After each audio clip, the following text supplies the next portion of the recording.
Boker Tov, les amis, shalom à tous, à toutes, en espérant que tout va bien et tout va aller bien, Bezrat Hashem, parce que comme Rabbi Nachman dit, que Kadosh Baruch Hu, il conduit le monde, Sheiner en Sheiner, de mieux en mieux, tous les jours c'est mieux.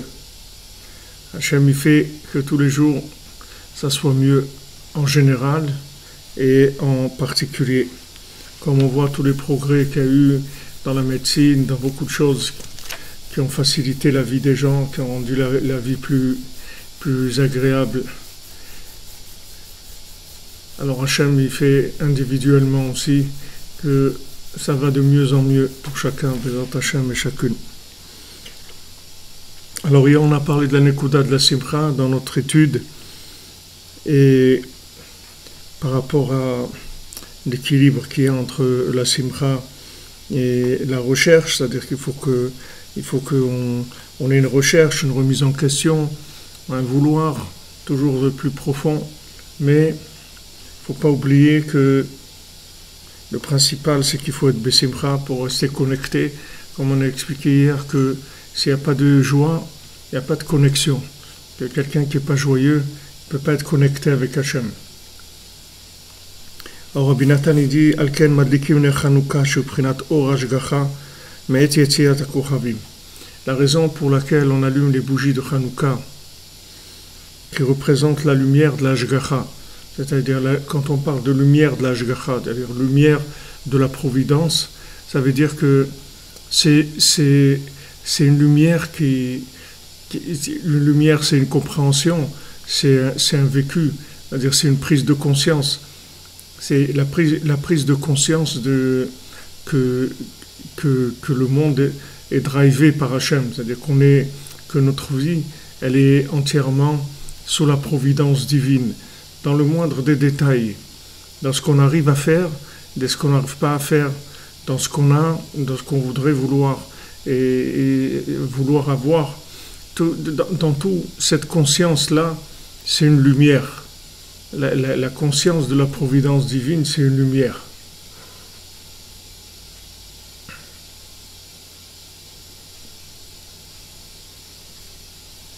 Shem Prinat Or Hashgacha Kanal. Alors maintenant, pourquoi on l'allume à la sortie des étoiles? Parce que la sortie des étoiles, ça représente la lumière de la providence. Pourquoi? Parce qu'on a dit que Hachem a diminué la lune. Il a diminué la lune et pour la consoler, alors il lui a donné des étoiles. Ça veut dire que maintenant, normalement, la lune, tout le système représentatif, si on veut, d'Hachem sur Terre, normalement ce système-là, il aurait dû nous traduire la vérité. Normalement, on aurait dû, la nature, elle aurait dû nous renseigner sur la vérité, de façon évidente. C'est vrai que dans la nature, il y a cette force-là de renseigner sur la vérité, seulement c'est caché. Il n'y a que les grands chercheurs comme Abraham Avinu, Yitzhak, Yaakov, tous les grands tzadikim, eux, ils ont trouvé ça. Ils ont trouvé que dans la nature elle-même, ils ont trouvé le lien avec Hachem. Donc ils sont arrivés à être en connexion avec Hachem uniquement avec la manifestation des langages qu'il y a dans la nature. C'est pour ça qu'Abraham Avinu faisait toute la Torah. Abraham, Yitzhak, Yaakov, Yosef, ils n'avaient pas besoin du Matan Torah, c'est-à-dire du don de la Torah officiel, parce qu'ils ont trouvé toute la Torah uniquement dans le contact avec la nature. Comme maintenant des scientifiques autres qui trouveraient que telle plante est bénéfique à telle chose, alors que quelqu'un de simple, il voit des plantes, il voit des plantes, c'est tout. Il ne sait pas que ces plantes-là, elles ont la possibilité de guérir ou de donner des vitamines ou autre, ou bien quand on voit dans les contes de celui qui était infirme, quand il mange de l'herbe comme ça pendant longtemps, il mange de l'herbe parce qu'il rampe, il n'a pas de quoi manger. Et un jour, il découvre cette herbe-là en dessous de laquelle il y a un rubis, que ce rubis, il emmène aux quatre coins du monde, dans des endroits les plus extraordinaires sur la terre, etc. Alors maintenant, cette conscience-là de la divinité, c'est quelque chose qui est évident pour les chercheurs. Les chercheurs, ils ont trouvé ça. Mais pour nous, pour les gens simples, qui n'ont pas cette force de recherche, ceux qui n'ont pas la force de recherche, ceux qui sont comme on dit, des gens simples, des vivants qui sont un peu consommateurs, comme ça, ils ont besoin d'une lumière, que cette lumière-là, elle puisse leur faire prendre conscience qu'en fait, il y a Hachem dans le monde. Alors cette lumière, elle est venue sous la forme des étoiles. C'est-à-dire qu'au lieu que ça soit sous la forme de la lune, de la pleine lune, si on veut, de la lune remplie de la connaissance d'Hachem. Alors comme Hachem, il a diminué la lune pour laisser le libre arbitre à la plupart des gens, alors il a donné les étoiles. Les étoiles, ce sont des petits points de lumière, des petits repères qui permettent de se connecter à l'Hashgacha pratit, c'est-à-dire de vivre la providence. C'est difficile à transmettre aux autres, c'est-à-dire celui qui est pas branché, c'est difficile de lui transmettre ça. C'est-à-dire que c'est difficile à expliquer, parce que ce sont des petites étoiles. C'est pas l'évidence de la pleine lune, ce sont des petites étoiles. Donc quand on vit ça, c'est assez intime et assez personnel, et c'est difficile de donner ça, de transmettre ça aux gens de façon, en tout cas, logique. Mais si on arrive à connecter les gens avec de l'amitié et de l'amour, alors on peut leur faire ressentir cette chose-là. On peut faire ressentir cette chose-là qui est la providence divine, de manière à ce que chacun y voit dans sa vie qu'il y a des appels d'Hachem. Dieu l'appelle, Dieu veut être en contact avec chacun. avec chacune, avec tout le monde. Hachem, il veut être en contact avec tout le monde. Seulement, la plupart des gens, on se fait attraper par les apparences de la vie, qui sont des apparences d'échange avec la matière, avec les valeurs de ce monde, avec la logique des lois naturelles. Donc quand on allume la lumière ces lumières de Hanouka, alors Rabbi Nathan, il mâche pas ses mots, c'est-à-dire il dit que les lumières de Hanouka, c'est la lumière de la providence divine. Donc cette lumière de la providence divine, on l'allume à la sortie des étoiles. Pourquoi ?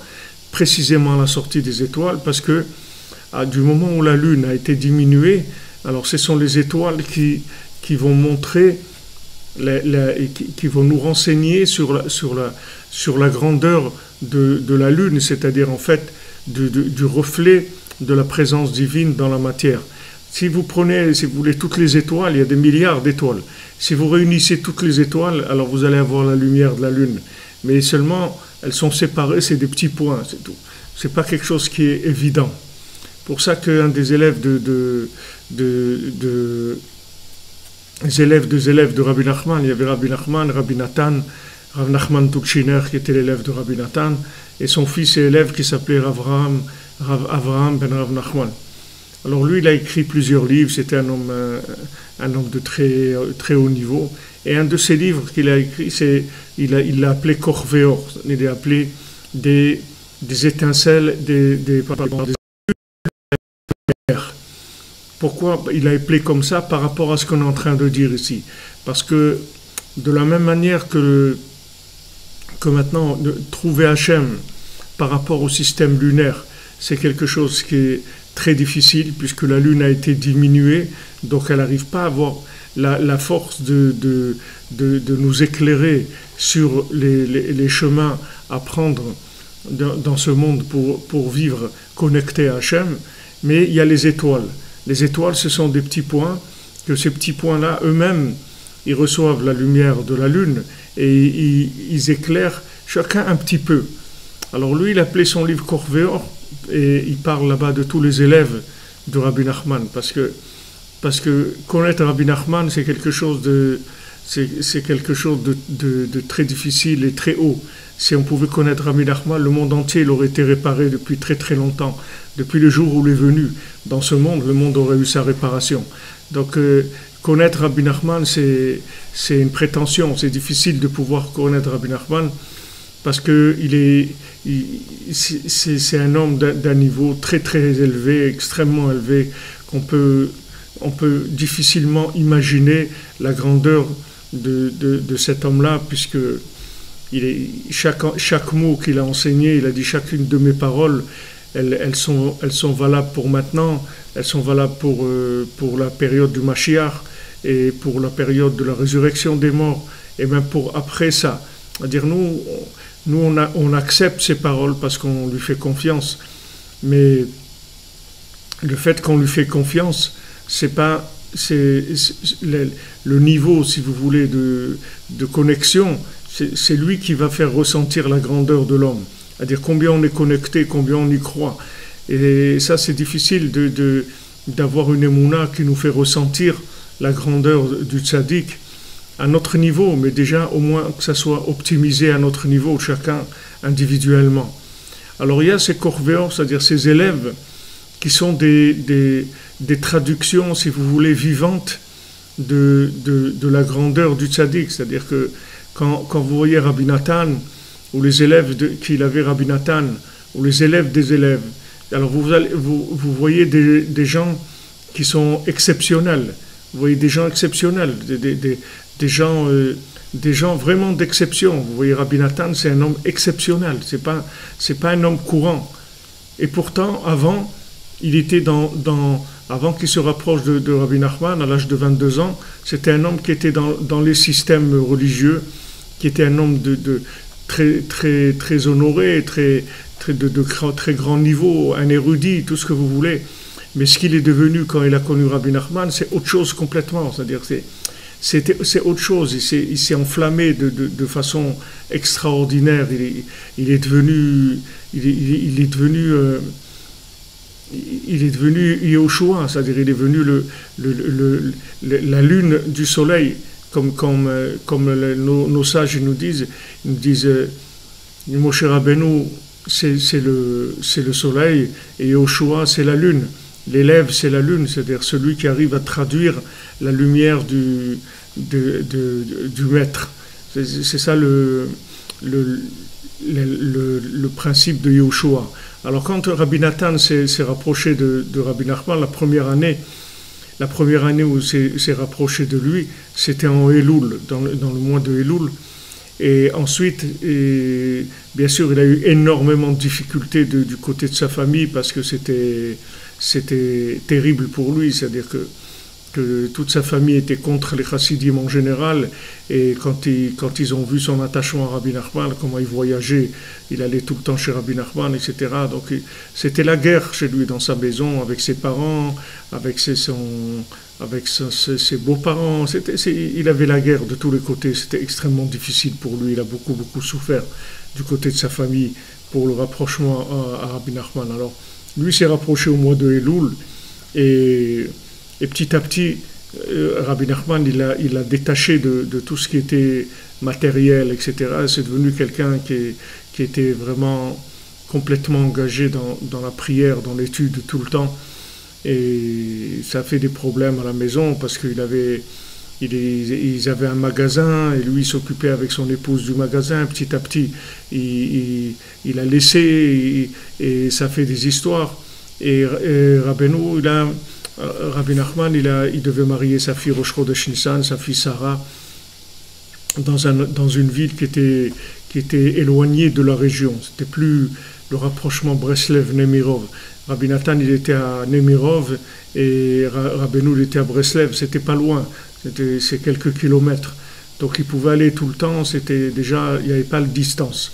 Mais quand Rabbeinu est parti pour le mariage de sa fille, c'était très loin. Donc comment Rabbi Nathan, il a compris que Rabbeinu allait là-bas et allait rester des mois là-bas. Il dit comment je vais faire pour ne pas voir Rabbi Nachman comme ça pendant 2 mois, puisqu'il est parti bien avant Purim et il est revenu après Pessah. Alors, il pouvait pas. Alors Rabbi Nathan, il avait une tante qui était à Berdichev. Et il a dit à sa famille ça fait longtemps que cette tante-là, qui était très riche, elle avait des magasins, elle lui proposait de venir, elle l'aimait beaucoup, pour essayer de lui faire des propositions de business. Donc il a dit à sa famille, je vais aller chez cette tante-là pour voir un petit peu qu'est-ce qu'elle dit, etc.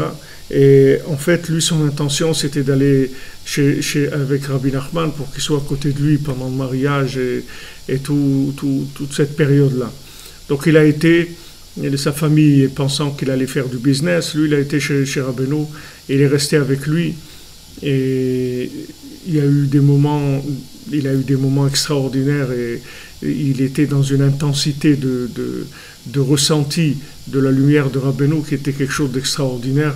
Et même Pessah, il est resté avec Rabbi Nachman. Même Pessah, il n'est pas rentré chez lui. Il est resté avec Rabbi Nachman. Alors c'est sûr que c'était difficile. C'est sûr que c'était très très difficile. Et pour lui, il était très angoissé de ce qui allait se passer en rentrant. Mais après, Rabbi Nachman, il lui a dit, t'en fais pas, tu vas rentrer, ça va aller. Au début, ça va être un petit peu dur, mais ne crois pas, ça va pas être catastrophique. Tu vas voir, les choses vont s'arranger, etc. Mais pour vous dire que à travers lui, vous pouvez voir un petit peu qu'est-ce que c'est un homme de son niveau qui a été touché par la lumière de Rabbi Nachman, qu'est-ce qu'il est devenu. Lui, il était déjà un homme très grand, c'est-à-dire que ce qu'il avait, ça suffisait pour faire de lui un grand dans le monde. Mais quand il a touché Rabbeinu, il est devenu quelqu'un de vraiment extraordinaire, c'est devenu la lumière, si vous voulez, de Rabbi Nachman, vécue par l'élève. Donc c'est autre chose. C'est pour ça que Rabbi Nachman, il a appelé son livre les étoiles de lumière, parce que l'étoile, c'est ce qui va nous permettre d'approcher la lumière de la lune, parce que sous forme d'étoile, elle est palpable, elle est captable par nous, tandis que Si maintenant on veut s'attaquer au système lunaire, c'est-à-dire connaître Hachem par le système lunaire en direct, on ne va pas y arriver, parce que la Lune a été diminuée, et aussi même ce qu'il y a de la Lune, c'est d'un niveau très élevé. Alors les étoiles, c'est de la lumière qui est contractée, mais qui est évidente. Elle est contractée, mais évidente, seulement elle est petite. Donc ça permet d'y avoir accès. Et une fois qu'on a commencé à voir cette lumière-là, alors petit à petit, on voit qu'il y a encore d'autres étoiles, il y a encore d'autres choses. Et petit à petit, on arrive à une évidence des choses qui changent notre vie complètement. Sachez que chaque enseignement de Rabbi Nachman, ce sont des enseignements qui sont actifs, qui sont radioactifs. Ce ne sont pas des enseignements de sagesse. Ce sont des enseignements de langage, d'un langage radioactif. C'est-à-dire c'est un langage qui agit sur l'âme, qui agit sur le nefesh, sur l'âme, sur tout ce qui est spirituel dans la personne, et matériel aussi, puisqu'il y a beaucoup d'histoires où Rabbi Nachman, avec un enseignement, il a guéri des gens, avec des gens qui venaient et qui disaient qu'ils étaient très malades, ou à la maison, il y avait quelqu'un de très malade, et Rabbi Nachman, il disait dans son enseignement une parole, et cette parole-là, elle amenait la guérison à la personne ou à sa famille dans l'enseignement lui-même. Donc, comme je vous ai dit avant-hier, que l'enseignement de Rabbi Nachman, c'est pas une Torah. Parce que quand on dit, voilà, Rabbi Nachman, il a amené la Torah d'Atikastima, c'est-à-dire la Torah qui était cachée, la Torah du futur, la Torah après la résurrection des morts. Qu'est-ce que ça veut dire? Qu'est-ce qu'elle a, cette Torah-là? Qu'est-ce qu'elle a de spécial? Ok, c'est une Torah, quelqu'un, il y a la Torah qu'on a reçue de Moshe Rabbeinu, il y a des gens qui ont écrit de la Torah, il y a eu beaucoup de chidushim de Torah, de livres entiers, des explications, des choses extraordinaires écrites sur la Torah. Alors qu'est-ce que c'est cette Torah nouvelle complètement? Cette Torah nouvelle, comme je vous ai dit, c'est un langage, c'est une Torah avec un langage nouveau. C'est pas le langage de la Torah qu'on connaît. C'est-à-dire, quand je parle de langage, ça veut dire de flux de communication. C'est-à-dire, le flux qui passe, c'est pas le flux de la Torah comme on a l'habitude de l'apprendre. Ce sont pas des enseignements normaux. Ce sont des enseignements hors normes. C'est pas des enseignements normaux. Ces enseignements-là, ils agissent sur la personne. C'est pas des enseignements de vitrine. Si vous voulez, j'appelle des enseignements de vitrine. C'est des enseignements où on vous présente les choses. Et maintenant, comme on dit, it's up to you, c'est-à-dire à vous de faire. Si vous voulez, alors vous faites, c'est tout.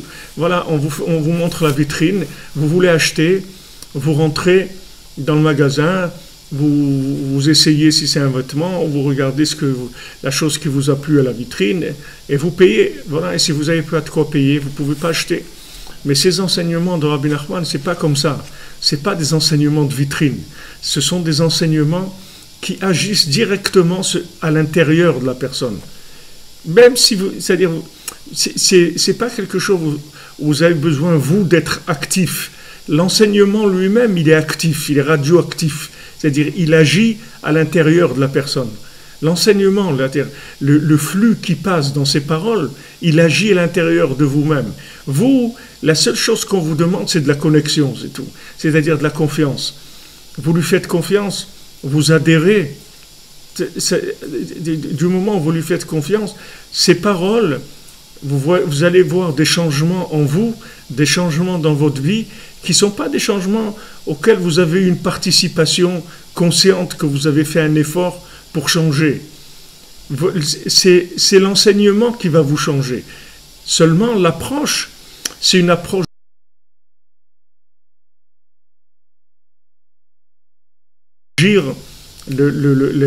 l'enseignement, c'est votre degré de connexion, c'est-à-dire combien vous vous branchez sur l'enseignement. C'est ça qui va faire agir l'enseignement. Et l'enseignement, il va agir sur vous. C'est-à-dire, plus vous allez avoir confiance, plus l'enseignement il va agir sur vous. Et vous allez voir un changement dans votre vie, un changement total. Vous allez changer. Bon, Hachem, avec le temps, j'ai des centaines de témoignages de gens qui vous disent que leur vie a changé complètement. Pourquoi j'ai appelé la chaîne de J'écoute, ma vie change. C'est-à-dire, j'écoute, ma vie change. Quoi? Qu'en écoutant, ça va changer ma vie? Oui, qu'en écoutant, c'est tout. Seulement, il y a un degré d'écoute, c'est tout. C'est ça qui va régler la bande passante du flux. C'est-à-dire que plus vous allez avoir confiance, c'est-à-dire que vous allez vous sentir bien là-dedans, vous allez vouloir adhérer avec tout votre cœur, tout ce que vous avez confiance, plus l'enseignement il va faire son effet sur vous. Mais c'est ça la spécificité de cet enseignement. C'est pas un enseignement de vitrine où maintenant vous avez compris des choses. Allez maintenant, tu veux aller au boulot, vas-y, au travail.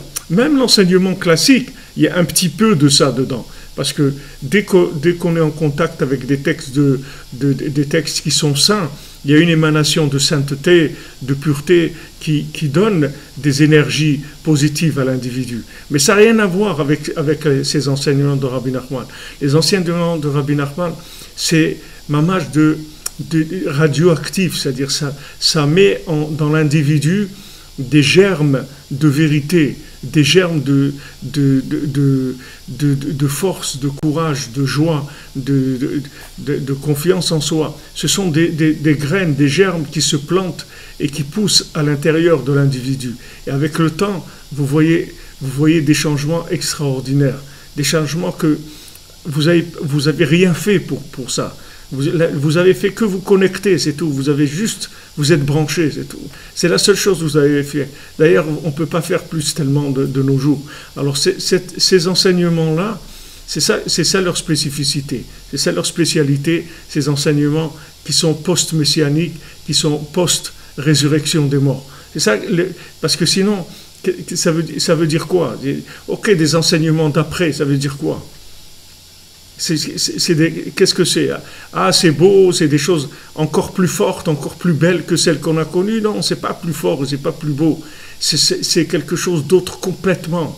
C'est une autre façon de vivre la parole d'Hachem. C'est une autre façon. C'est-à-dire qu'au lieu maintenant que nous, on cherche la parole d'Hachem et on fasse des efforts pour l'appliquer, pour la vivre, c'est la parole d'Hachem qui agit en nous. C'est pour ça que c'est écrit souvent, on voit que Hachem, c'est écrit dans le Tanakh, dans les prophètes, que Hachem, il va faire en sorte qu'on va faire sa volonté. C'est-à-dire, si maintenant Hachem, il va faire en sorte qu'on va faire sa volonté, ça veut dire que comment ça va se passer? C'est-à-dire, c'est sûr que ça ne va pas se passer de façon violente. C'est pas que Hachem il va nous obliger à faire sa volonté. Il ne va pas nous obliger, parce que s'il nous oblige, et tout le système, il a aucune valeur, il n'a aucune raison d'être. Donc Hachem, comment il va faire qu'on va changer? Comment on va changer si on n'a pas la force de changer? Si on n'arrive pas à changer. On nous dit, voilà, tu sais, il faut être comme ça, il faut être comme ça. Ok, je suis d'accord, mais j'arrive pas. Oh, tu sais, il faut te lever le matin, ouais, c'est vrai, mais j'arrive pas. Il faut pas que tu t'énerves, ok, mais j'arrive pas. Il faut pas que tu manges beaucoup, ouais, mais j'arrive pas. Tout, on sait, on a beaucoup de il faut, on a beaucoup de programmes de il faut. Mais maintenant, allez démarrer, allez faire le il faut. C'est une autre paire de manches complètement. Donc, maintenant, l'enseignement classique, il va vous renseigner sur ce qu'il faut faire. C'est déjà énorme, au moins c'est ce qu'il faut faire. On n'est pas perdu, on n'est pas en train de... On ne croit pas qu'on est venu sur Terre pour faire du hockey sur glace ou du patinage artistique. Au moins déjà, on sait qu'on n'est pas venu pour ça. On est venu pour d'autres choses. Alors, au moins, on sait qu'on a un but, voilà ce qu'il faut faire. Mais maintenant, comment on fait? Comment on arrive à ça? Alors, normalement, il fallait, jusqu'à ce que Rabbi Nachman vienne et qu'il révèle ces enseignements-là, alors il fallait, comme on dit, de l'huile de coude. C'est-à-dire il fallait travailler. Voilà, on vous dit quoi faire, et maintenant au boulot, et vas-y, tu vas faire. Maintenant, Hachem, il a vu que comme ça, jamais on va finir, jamais l'histoire va se terminer. On va pas terminer la réparation du monde, parce que les gens, ils vont avoir de moins en moins de force. Alors comment ils vont arriver? Cet enseignement, il va agir sur l'individu. C'est-à-dire, c'est un enseignement qui va agir. Maintenant, où il est le libre arbitre? Le libre arbitre, il est d'y croire ou de ne pas y croire.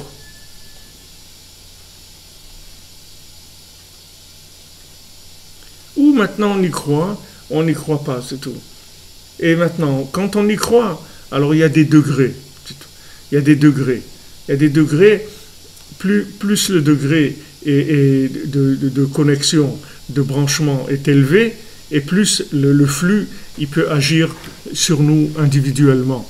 Et nous amener toutes les réparations qu'il y a, qui sont des réparations spirituelles et physiques aussi. Et ça, on le voit chez Rabbi Nathan, chez les élèves de Rabbi Nathan, comme il disait Rav Nachman Tulchiner, l'élève de Rabbi Nathan, Rav Nachman de Tulchin, on lui disait, raconte-nous des miracles de Rabbi Nachman. Alors il disait, moi je suis un miracle de Rabbi Nachman. Regardez-moi, c'est moi je suis un miracle de Rabbi Nachman. Quand vous voyez des gens, Baruch Hashem, des gens à Paris, là où ils sont, il faut être beau de doute tous les jours, ils se lèvent la nuit, c'est pour prier Hachem, pour demander, il y a une flamme qui s'éveille en eux, il y a quelque chose qui s'éveille. Combien de gens ils témoignent, ils disent, ça a allumé la flamme en moi de quelque chose qui était presque éteint, qui était là, qui sommeillait en moi. Et ça l'a réveillé complètement, ces enseignements, ils ont réveillé cette flamme-là. C'est ça, il y a des centaines de témoignages de gens. Et ça, c'est quelque chose de merveilleux, parce que vous prenez conscience que la seule chose qu'on vous demande, c'est juste de faire confiance. C'est tout. C'est tout. C'est là où vous devez vous investir.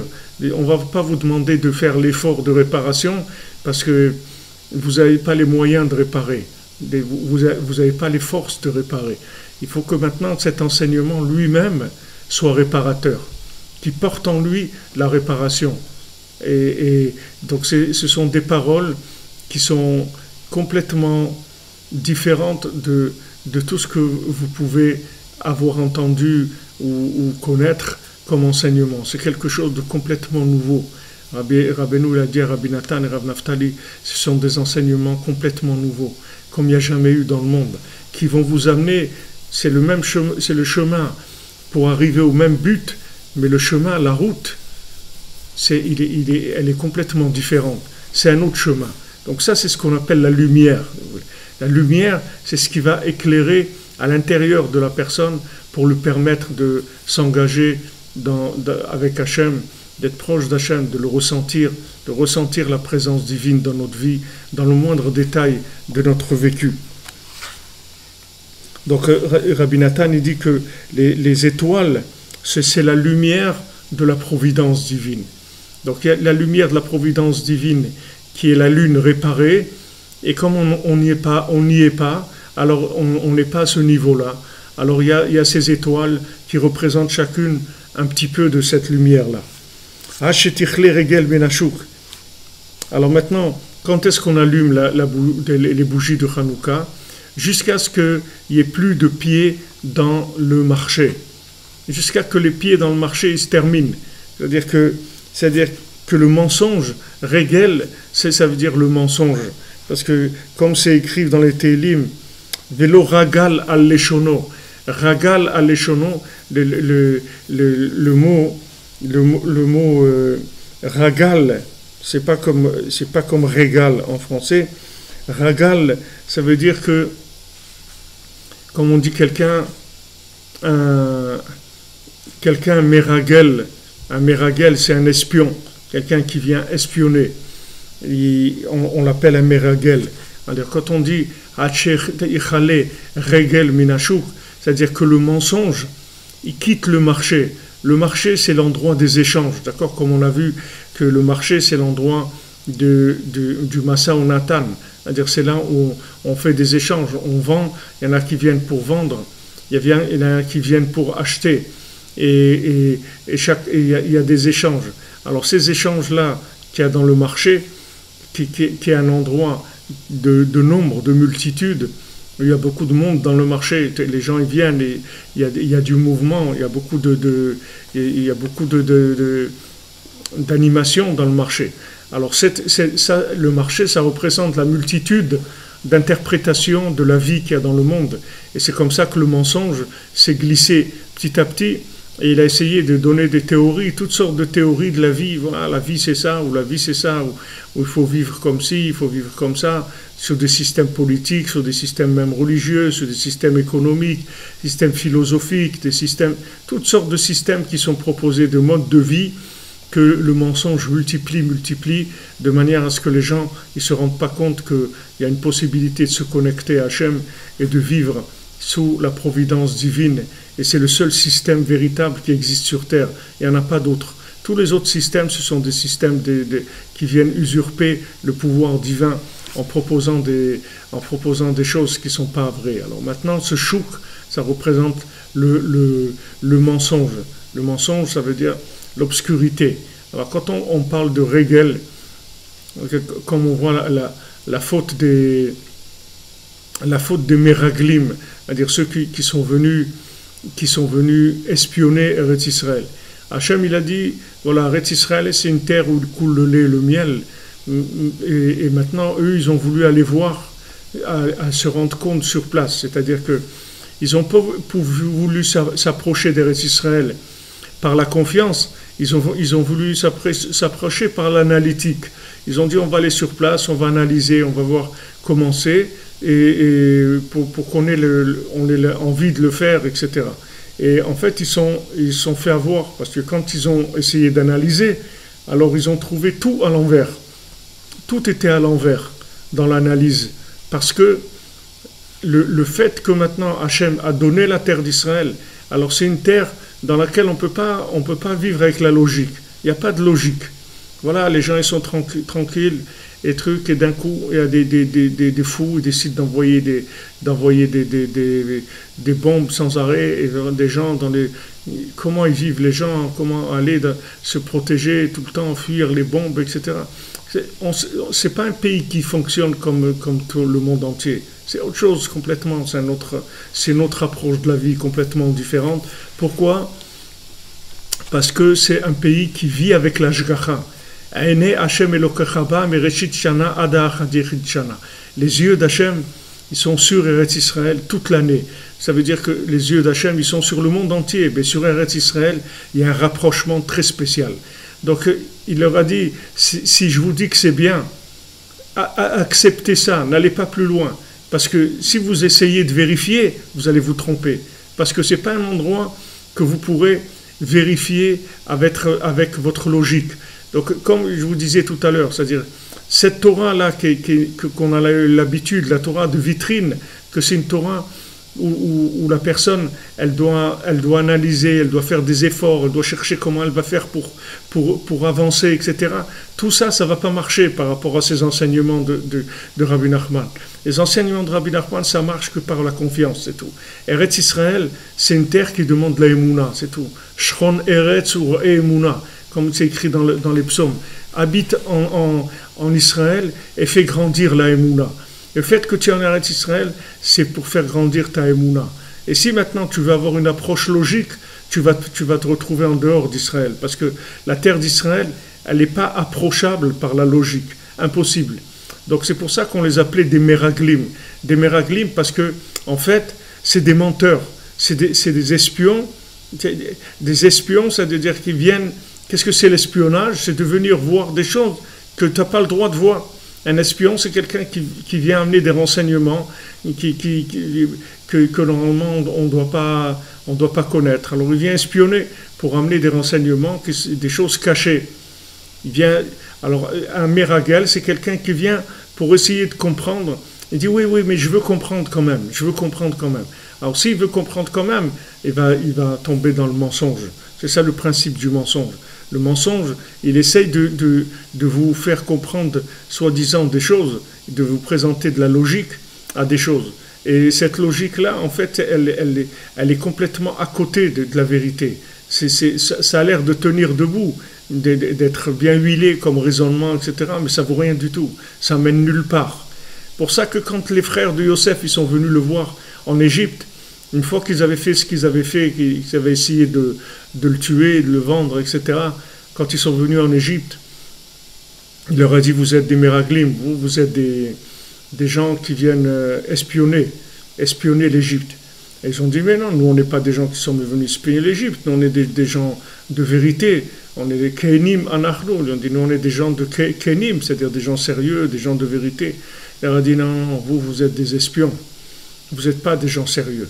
Parce que si vous étiez des gens sérieux, quand je vous ai raconté mes rêves, tout de suite vous aurez reconnu que ces rêves-là, c'est pas des rêves c'est pas des rêves, c'est une Torah très élevée, très très élevée. Et cette Torah-là, elle vous aurait amené à une autre dimension complètement de votre façon d'être. Et ça, on parle maintenant des tzadikim. Les frères de Yosef, c'est des tzadikim. Il leur a dit, vous êtes des espions. Vous n'êtes pas des gens qui êtes intéressés par le progrès, par l'engagement. Parce que si c'était ça le fait, votre recherche, alors vous auriez réagi différemment quand je vous ai raconté mes rêves, que voilà, j'ai rêvé que le soleil et la lune, ils se prosternaient à moi, ou j'ai rêvé des gerbes qui se prosternaient, etc. Tout le rêve qu'il a raconté, comme dit Rav Nachman, c'est les Sipurim Asiyot qu'il leur a raconté. Il leur a raconté des contes, des visions qui étaient des contes. Et si c'était des vrais chercheurs, tout de suite ils auraient reconnu cette vérité-là.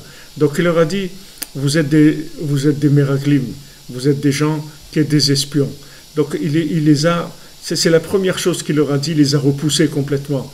Et après, il a commencé à les faire souffrir, il a commencé à leur faire des coups qui les rendaient fous, c'est-à-dire ils partaient, ils retrouvaient leur argent dans leur sac, après il leur a dit il a pris Shimon, après il leur a dit d'amener Binyamin, et tout ça, tout ce qu'ils faisaient, c'était tout des montages pour les casser dans leur logique, c'est tout, pour les rendre fous, c'est-à-dire que leur logique ne fonctionne plus.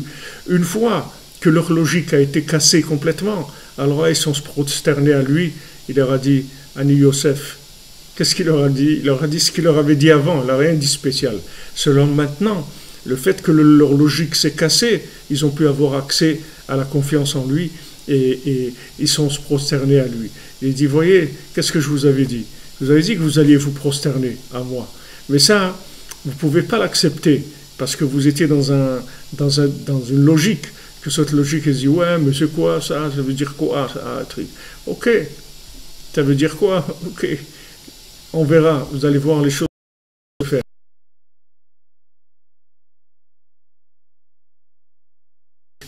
Ok, Hachem il le laisse aller avec sa logique.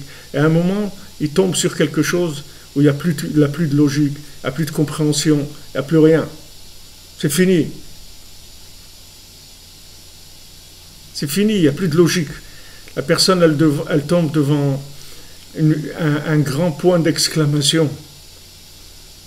Plutôt un grand point d'interrogation. Waouh, qu'est-ce qu'on fait maintenant?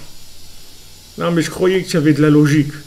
Et que tu comprenais. Ouais, mais là, ça y est, là, je ne comprends plus rien. Je suis dépassé, là. Ok? Alors, une fois que la personne, elle va affronter dans ce monde-là des épreuves de logique qui vont casser sa logique, c'est uniquement pour la préparer à rentrer dans la Emouna. Parce que Béhémet, si on n'allait pas selon la logique, si on n'allait qu'avec la confiance, jamais on n'aurait eu des épreuves. On n'a pas besoin des épreuves. Parce que toutes les épreuves qu'on a, elles sont faites pour casser nos systèmes de raisonnement, c'est tout. C'est ça les épreuves. Les épreuves, elles cassent nos systèmes de raisonnement pour nous donner accès à la foi, pour nous donner accès à l'engagement avec Hachem. C'est ça toutes les épreuves qu'on a. Donc les frères de Yosef, eux, d'abord, Yosef, il a attendu qu'ils soient affamés, ils n'avaient plus de quoi manger. Donc, tant qu'ils utilisaient leur routine, ce qu'ils avaient, etc., alors ça roulait avec leur compréhension, leur truc, leur façon de vivre. Et doucement, ils se sont affamés. Quand ils sont affamés, ils ont été obligés de chercher. Ils ont obligé d'aller chercher comment on va faire. On a besoin, on est affamés. Les gens, ils ont une Torah classique et tout. Ils n'arrivent plus avec la Torah de vitrine, ils n'arrivent plus, parce que ça ne les alimente plus. Ils n'arrivent plus. ils veulent transmettre à leurs enfants, ça ne les intéresse pas.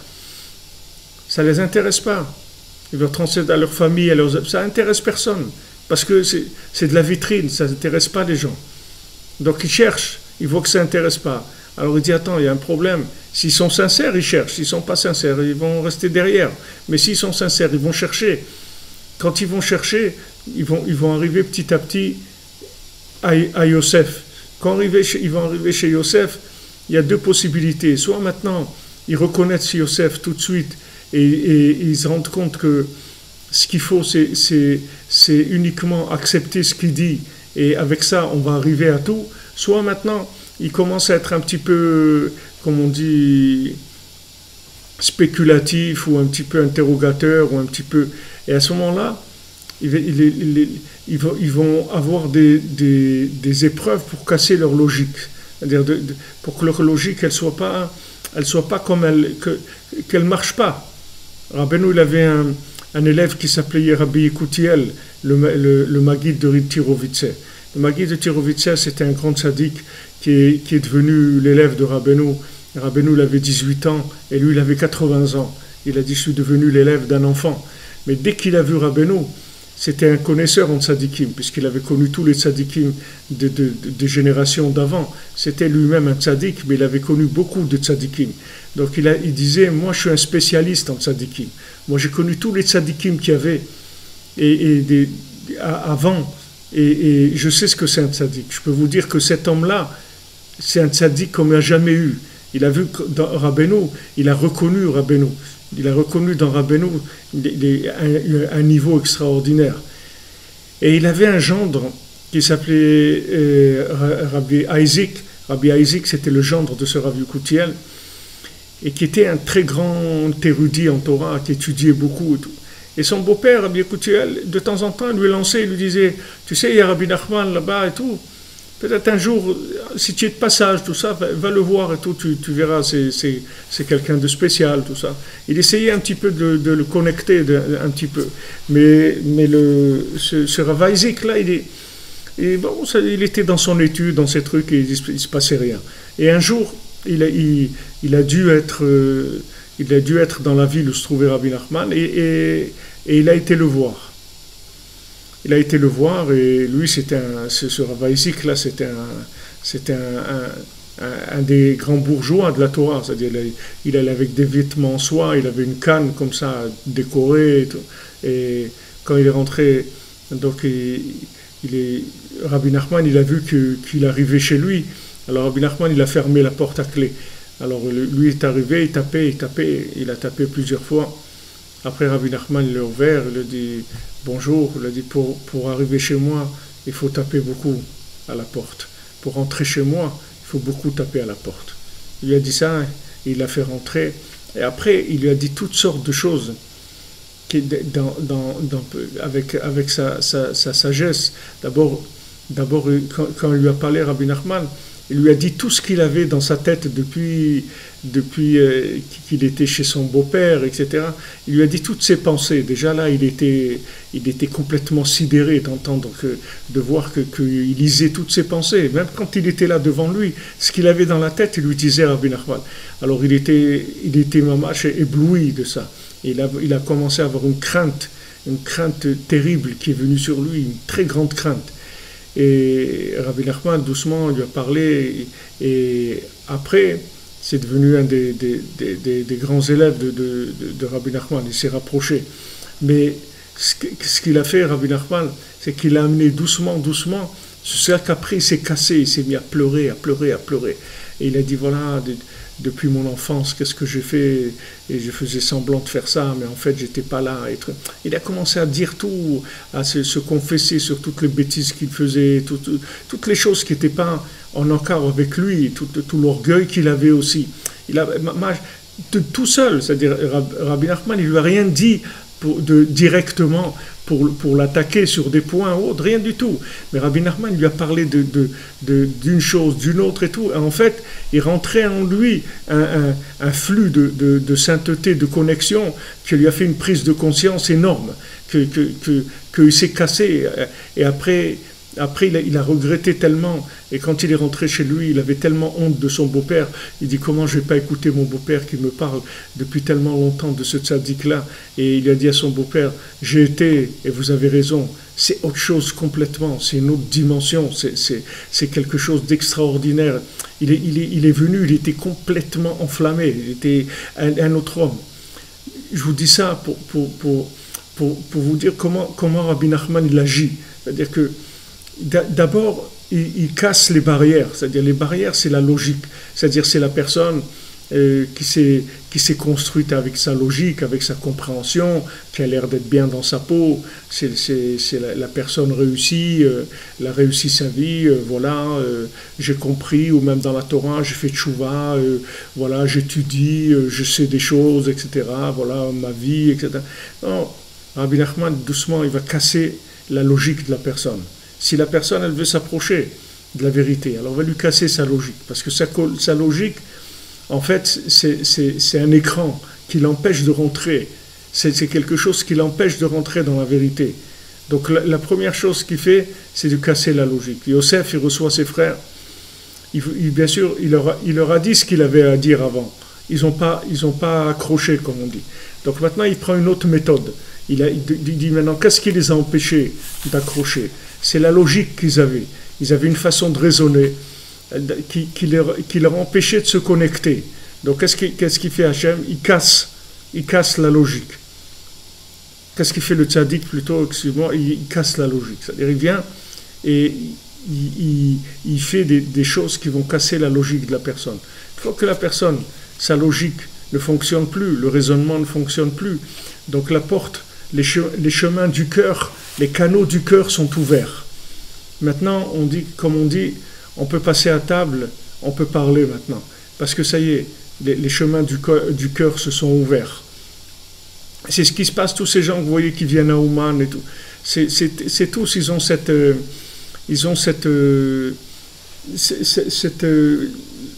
attitude commune, si vous voulez, que c'est tous des gens qui ont cru dans des choses, qui pensaient que voilà, la vie c'était ça. Hier soir, il y avait plutôt ce matin, il y avait un musicien comme ça, j'ai vu d'ailleurs un petit live dans Facebook sur une petite partie de quand il a joué. Oui, il y a un homme avec des cheveux longs comme ça, très très longs jusque-là, et qui jouait de l'harmonica de façon extraordinaire, vraiment très très fort. Habillé comme ça avec une petite cravate et des chaussures vraiment un peu très spéciales comme ça, vraiment habillé comme un artiste. Et vous voyez, il vient devant Rabbi Nachman, vous voyez comment ils font devant lui, mais parce que c'est des gens qui ont cherché dans le domaine de la musique, mais vous voyez des gens qui pensaient qu'ils avaient compris quelque chose. Et ils arrivent là, ils voient qu'ils ne comprennent plus rien du tout, qu'ils n'ont rien compris. Ils voient le maître. Le maître, ça veut dire celui qui montre à l'élève qu'il n'a rien compris du tout et que maintenant on va commencer quelque chose de nouveau complètement. Une autre vie, une autre approche, autre chose, complètement nouveau. C'est ce que fait le tzaddik. Donc le tzaddik, il est obligé de casser la logique. Et même ce qui se passe en Eretz Israël, où il y a beaucoup de souffrance, beaucoup de peur, comme quelqu'un il a dit, il faut arrêter de dire qu'il y a des roquettes qui sont tombées, qu'elles n'ont fait aucun dégât. Parce qu'il ne faut jamais dire qu'il n'y a aucun dégât, parce qu'il y a toujours des dégâts. Les dégâts, c'est que les gens ils ont peur, ils doivent aller se cacher. Des enfants qui ne dorment pas normalement, qui ont peur, qu'on les emmène dans des abris, qui ressortent, qui reviennent, etc., qui entendent les sirènes. Tout ça, ça s'appelle des dégâts. Les dégâts, ce n'est pas que quand il y a un dégât matériel. Le dégât humain, ça se fait aussi. Tout ça, pourquoi ça vient? Parce que en Israël, on ne peut pas vivre avec de la logique. Donc ça vient pour casser le train de vie normal. C'est-à-dire que il faut pas on peut pas vivre normalement en Israël. C'est-à-dire on peut pas vivre avec une norme ni européenne, ni américaine, ni orientale, ni occidentale, ni de nulle part. La norme d'Israël, c'est la connexion à Dieu, c'est tout. La norme d'Israël, c'est la prière, c'est l'ouverture du cœur, c'est la connexion avec Dieu. Et maintenant, cette connexion, elle doit être entretenue en permanence. Donc, dès qu'il y a des choses qui gênent la connexion, alors il va y avoir des choses qui cassent la logique, qui cassent le train-train. Il n'y a pas de train-train. Il y a un train nouveau tous les jours. Il n'y a pas le train-train. Ça se répète, c'est pareil, etc. La routine. Il n'y a pas de routine. Ça casse la routine. Alors vous voyez des gens qui travaillent, des gens qui vivent, des enfants qui vont à l'école, toutes les activités de la vie normale. Et d'un moment, ça vient, ça casse tout ça. Pourquoi ça casse tout ça? Parce qu'il y a besoin de connexion. Donc maintenant, quand on casse la routine, ça ouvre à la connexion, puisque la routine ne marche plus.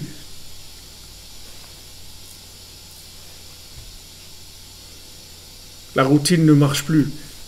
C'est vrai que la nature aussi, elle souffre des bombes. C'est pas que les êtres humains, mais l'être humain, c'est le principal du monde.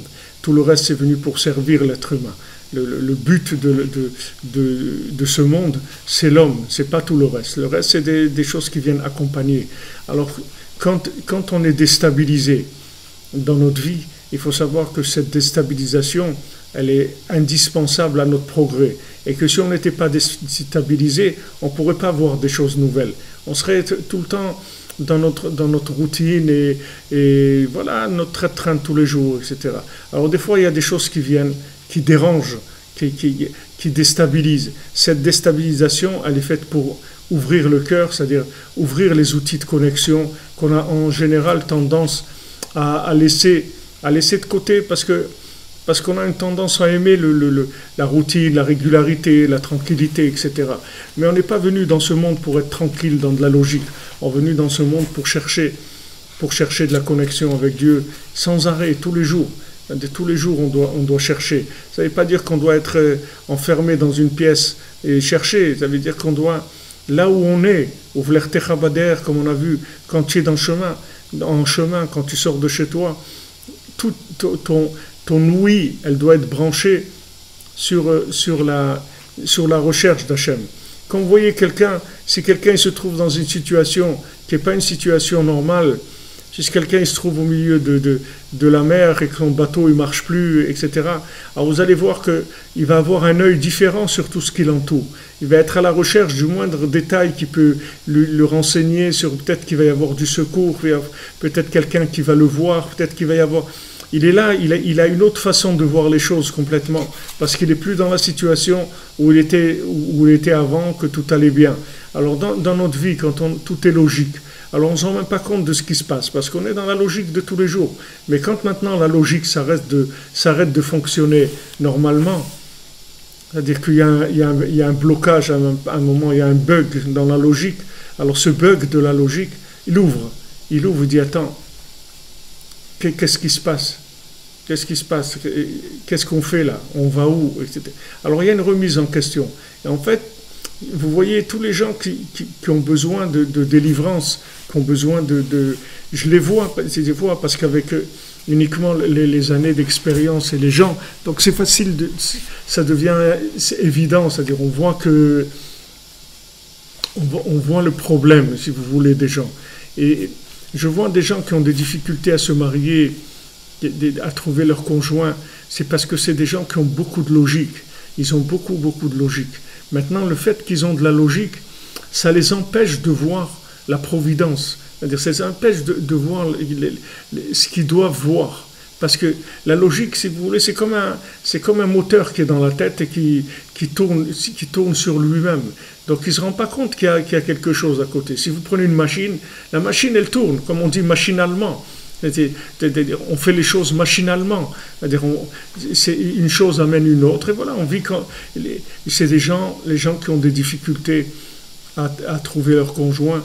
En général, c'est des gens qui ont beaucoup de logique. Je vois comment ils sont. C'est-à-dire, ils ont beaucoup de logique. Alors, cette logique, il faut qu'elle se casse. Parce que si cette logique, elle ne se casse pas, on ne peut pas trouver la pièce qui nous manque. La pièce qui nous manque, notre moitié, il faut déjà avoir conscience qu'il nous manque la moitié. Parce que si maintenant on est bien, en étant une moitié, on a un problème. Parce qu'une moitié, ça ne peut pas être bien. Une moitié, elle a besoin de son autre moitié. Déjà avoir conscience de cette chose-là et être ouvert à ce que cette moitié-là, elle peut ne pas ressembler à ce que j'ai dans ma tête, dans ma logique. Et là, je suis ouvert au cadeau d'Hachem. Alors à ce moment, Hachem, il peut me faire cadeau tout ce qu'il veut me faire cadeau. Du moment où j'ai mis de côté ma logique, où je me suis dit, voilà, en fait, je ne vais plus aller avec ma tête, je vais faire attention à ma tête. Parce que ma tête, ce n'est pas elle qui va me diriger. Moi, je vais être dirigé par Hachem, je ne vais pas être dirigé par ma tête. Alors, je vais être dirigé par le tzaddik, je vais être dirigé par Hachem, je vais être dirigé par des énergies spirituelles, pas par des calculs mathématiques. Donc, on est tous, c'est-à-dire tout ce qui nous bloque, c'est toujours notre logique. Donc, Hachem, quand il nous aime, il nous envoie des choses qui vont casser la logique. Ne croyez pas que toutes ces souffrances et cette douleur, c'est pas parce qu'Hachem ne nous aime pas, c'est parce qu'Hachem il nous aime.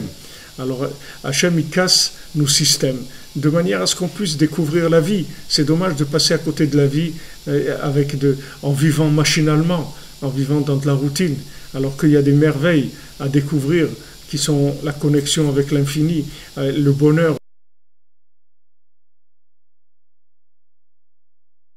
Les Hachem, avec les individus, avec la nature, toute cette communication, d'avoir une place dans le monde qui est en mouvement, c'est quelque chose d'extraordinaire. Mais pour arriver à ça, on est obligé de casser la logique. Alors si vous voyez l'histoire de Yosef, vous allez voir exactement la marche à suivre et la démarche à suivre aussi, et celle qu'il ne faut pas suivre. Si vous voyez les Meraglim, ceux qui ont espionné Eretz Israël, c'est la même chose. Ils ont emmené des catastrophes dans le monde. Ils ont emmené des catastrophes que les gens ne voulaient plus rentrer en Eretz Israël. Et en fait, Meragel aussi, ça veut dire, c'est peut-être que Rabbi Nathan il va le dire, mais il nous l'a dit déjà plusieurs fois, que c'est écrit Olech Ragel. Comment c'est écrit? C'est quelqu'un qui va et qui est un colporteur, c'est-à-dire qui raconte des choses. Il va faire du Lachon Hara. Il va raconter qu'est-ce qu'ils ont fait. Ils ont fait du Lachon Hara sur Eretz Israël. Parce que quand on va avec la logique, alors on arrive à avoir des contradictions. Et ces contradictions, ça nous fait dire après du Lachon Hara, on dit du mal d'un endroit, on dit du mal des gens, on dit du mal de...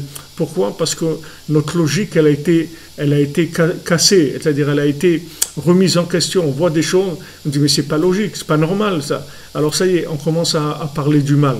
Donc ça aussi, ça va avec le principe d'espionnage. C'est-à-dire le principe d'espionnage, c'est aussi un principe qui fait dire du mal de la chose. Du moment où on ne la comprend pas, alors on dit du mal. Du moment où on ne comprend pas un individu, alors on dit du mal sur lui. Pourquoi tu dis du mal sur lui? Ah, parce que tu ne le comprends pas, mais pourquoi? Tu es obligé de comprendre tout. Il est obligé d'être la projection de ce que tu comprends. Un individu, c'est une partie d'Hachem. Il est imprévisible, il est incompréhensible dans ce qu'il va faire. Laisse-le vivre, laisse-le libre. Non, les gens qui ont de la logique, ils ont tendance à condamner tout ce qui ne ressemble pas à leur système de raisonnement. Et la Torah, elle ne veut pas ça. La Torah, elle veut une ouverture totale sur le monde. Tout le monde a le droit de vivre, tout le monde a le droit d'exister, et avec ses façons de servir Hachem, ses façons de rechercher, même si quelqu'un il est loin, mais il est loin pour se rapprocher, il doit aller loin, et c'est comme ça qu'il va se rapprocher. Il doit passer par certains endroits, par certaines situations, et c'est ça qui va le rapprocher. Et nous, ce qu'on doit faire, c'est que l'aider à se rapprocher, c'est tout. Pas commencer à parler du mal de lui parce qu'il est comme ci ou il est comme ça. Il est comme il est. C'est des étapes dans sa vie. Et il n'est pas obligé de correspondre à la logique qu'on a en nous. Donc, même notre vie à nous, il faut savoir que notre logique, elle est toujours, c'est quelque chose qui freine tout le temps. Donc, il faut arriver à effacer la mémoire vive tous les jours et démarrer sur une feuille blanche, c'est-à-dire tous les jours, d'être ouvert. Et vous allez voir que quand vous vivez comme ça, vous allez entendre des choses, vous allez voir des choses que vous n'auriez jamais vues. Parce que quand vous êtes dans votre logique, votre façon votre angle, si vous voulez, de perception, il est déjà complètement fermé par rapport à la logique. Et voilà dans quoi on voit. En dehors de ça, on ne voit rien du tout. Tandis que si vous êtes sur une page blanche, vous accréditez Hachem, que Hachem il peut rentrer dans votre vie et vous amener tout ce dont vous avez besoin, À ce moment-là, c'est une autre vision des choses. Vous allez voir la vie différemment, les individus différemment, vous-même différemment. C'est autre chose complètement. Les Hashem qu'on le mérite d'avancer, que Rabbi Nachman il garde avec lui dans son sac, dans son périmètre, les Hashem. Alors une journée de bénédiction, de bracha, de la santé, de la réussite dans tous les domaines, de la paix que Hashem il nous amène la émouna dans la paix, qu'on n'ait pas besoin de souffrance, qu'il n'y ait aucune souffrance du tout, qu'on arrive à reconnaître Hashem dans la joie.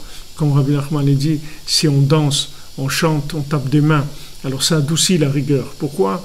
Par rapport à ce qu'on a dit hier, parce que la joie, ça connecte. Au lieu maintenant d'être pour casser la logique, qu'on doit se passer par des situations qui sont désagréables, où il y a de la souffrance, il y a une autre façon de casser la logique, c'est d'être joyeux, de taper des mains, de danser, ça casse la logique. Vous voyez, quand on est joyeux, ça casse les barrières entre les individus, parce que ça y est, les gens, ils tombent leur masque, ils sont fabriquer un masque de logique. Quand il y a de la joie, le masque il tombe, la communication est ouverte. Donc la joie, ça adoucit la rigueur, parce qu'il n'y a pas besoin de rigueur, puisqu'il y a la communication qui est ouverte. Be'atzlacha, voilà, on n'oublie pas notre Mishkan, comme notre ami Aaron nous rappelle, notre Mishkan d'Hachem, on est là, on veut construire le Mishkan, une maison pour accueillir tous les chercheurs qui cherchent Hachem à Ouman, en Eretz Israël, et voilà, on a besoin d'aide, on a besoin de participation, d'aide, ceux qui peuvent nous aider. Ils ne peuvent même pas imaginer de la grandeur de la chose qu'ils vont faire, parce qu'on ne peut pas montrer le résultat de ces choses-là dans ce monde. C'est la seule chose que Rabbi Nachman nous dit, c'est que quand on lui donne, quand on aide à la diffusion de ces paroles, que ce soit par l'enseignement, par l'impression des livres, ou par créer des endroits dans lesquels les gens vont pouvoir avoir accès à ces enseignements, ça, c'est quand on lui donne, en fait, on ne lui donne rien, c'est lui qui nous donne. C'est lui qui nous donne. C'est-à-dire, quand on donne à Rabbi Nachman, on reçoit. Ça ne s'appelle pas donner, ça s'appelle recevoir, en fait. Donc, Bezrat Hashem, je vous remercie à tous et à toutes d'être présents, de nous aider, de nous soutenir, et de vos mots aussi gentils, de toute votre participation, des petits mots que vous écrivez, ça ouvre, les gens ils voient des commentaires, ceux qui participent, l'autre, etc. Ça anime, ça donne de la vitalité, Bezrat Hashem. Be'atzlacha, et on se retrouve, Bezrat Hashem, à l'antenne demain. Que des bonnes nouvelles, que des bonnes choses, Bezrat Hashem.